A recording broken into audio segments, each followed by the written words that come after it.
ಉತ್ತರ ರಾಜ್ಯಗಳು ಕೊಡ್ತಾರೆ ಅಂತ ಬಂದಾಗ some may feel it's appeasement politics ಅಂತ ಹೇಳಿ ಉತ್ತರದ ರಾಜ್ಯಗಳು ಹಿಂದಿ ಬೆಲ್ಟು ಹಿಂದಿ ಭಾಷಿಕ ರಾಜ್ಯಗಳು ಜಾಸ್ತಿ ಸಂಸದರನ್ನು ಕೊಡ್ತಾರೆ ಓಲೈಕೆ ಮಾಡುವ ದೃಷ್ಟಿಯಿಂದ ಆ ರಾಜ್ಯಗಳಿಗೆ ಅನುದಾನ ಜಾಸ್ತಿ ಹೋಗುತ್ತೆ ಅಂತ ಅಂದ್ಕೊಳ್ಳೋಣ. ದಕ್ಷಿಣದ ರಾಜ್ಯಗಳು ದ್ರಾವಿಡ ಭಾಷಿಕ ರಾಜ್ಯಗಳು ಕನ್ಸಿಡರ್ ಮಾಡ್ತಾರೆ. ಇದ್ರ ಮೇಲೆ ಹಿಂದಿ ಹೇರಿಕೆ ಕೂಡ ಬಂದು ಹೋಯ್ತು. ಬಿಡಿ, ಅದೊಂದು ಇನ್ನೊಂದು ದಿನ ಮಾತಾಡೋಣದನ್ನು. ನನ್ನ ಇಡೀ ಪ್ರಶ್ನೆ ಇರೋದು ಇದಕ್ಕೆ ಸೊಲ್ಯೂಷನ್ ಅಂತ ಬಂದಾಗ ಯಾವ್ಯಾವ ಪಾಲ್ ಎಷ್ಟೆಷ್ಟು ಹೋಗಬೇಕು ಅಂತ ರೂಲ್ ಬುಕ್ಕಲ್ಲಿ ಇರುತ್ತೋ ಅಷ್ಟು ಕೊಟ್ಟುಬಿಟ್ರೆ ಯಾರ್ದು ತಕರಾರು ಇಲ್ವಲ್ಲ, ಅವನೊಂದು ಪಾಲು ಅವನಿಗೆ ಹೋಗುತ್ತಪ್ಪ. ಹೋಗ್ತಾ ಇದೆಯಲ್ಲ ಅಷ್ಟೇ ತಾನೇ ಸೊಲ್ಯೂಷನ್, ಅಷ್ಟೇ ತಾನೇ. ಅಲ್ಲ, ಈಗ ಏನಂದ್ರೆ 14th ಫೈನಾನ್ಸ್ ಕಮಿಷನ್ಗೂ 15th ಫೈನಾನ್ಸ್ ಕಮಿಷನ್ಗೂ ರಾಜ್ಯಕ್ಕೆ ಆಗ್ತಾ ಇರೋದು ಅನ್ಯಾಯ 25%. ಓಕೆ, 25% ಅಂದ್ರೆ ಸುಮಾರು 15ರಿಂದ 20 ಸಾವಿರ ಕೋಟಿ ಒಂದು ವರ್ಷಕ್ಕೆ ಅನುದಾನ ಕಡಿತ ಆಗ್ತಾ ಇದೆ.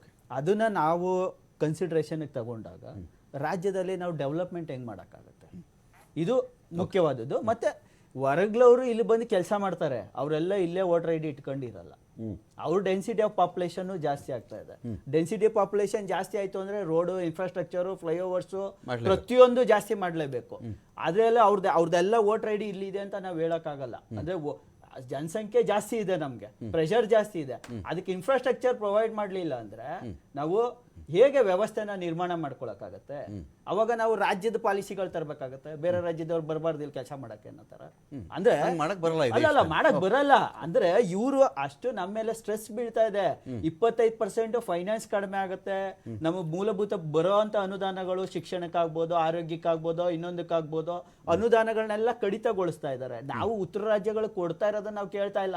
ಈಗ ನಮ್ಗೆ ಆಯ್ತು 15th ಫೈನಾನ್ಷಿಯಲ್ ಕಮಿಷನ್ ಪ್ರಕಾರನೇ 13.9% ನಮಗ್ ಬರಬೇಕಿತ್ತು. ಆ 13.9% ಅಲ್ಲಿ ಬರೋದು ಕೊಡ್ತಾ ಇಲ್ಲ ಇವರು. ಕೊನೆಗೆ ಬಜೆಟ್ ಅಲ್ಲಿ ಅನೌನ್ಸ್ ಮಾಡಿದ್ರು, ಭದ್ರಾ ಮೇಲ್ದಂಡನೆ ಯೋಜನೆ 5,300 ಕೋಟಿ, ಪೆರಿಫರಲ್ ರಿಂಗ್ ರೋಡ್ 5,000 ಕೋಟಿ, ಆಮೇಲೆ GST ಕಾಂಪನ್ಸೇಷನ್ 5,000 ಕೋಟಿ. ಅದು ನಮಗ್ ಕೊಡ್ಬೇಕಾಗಿರೋ ದುಡ್ಡು ಇವ್ರು ಕೊಡ್ತಾ ಇಲ್ವಲ್ಲ. ಅದನ್ನ ನಾವು ಕ್ವಶನ್ ಮಾಡಿದ್ರೆ ಇವರು ಆಮೇಲೆ ಇನ್ನೊಂದು ಹೇಳ್ಬಿಡ್ತೀನಿ ಸರ್, ಒಂದು ಲಾಸ್ಟ್ ಪಾಯಿಂಟ್.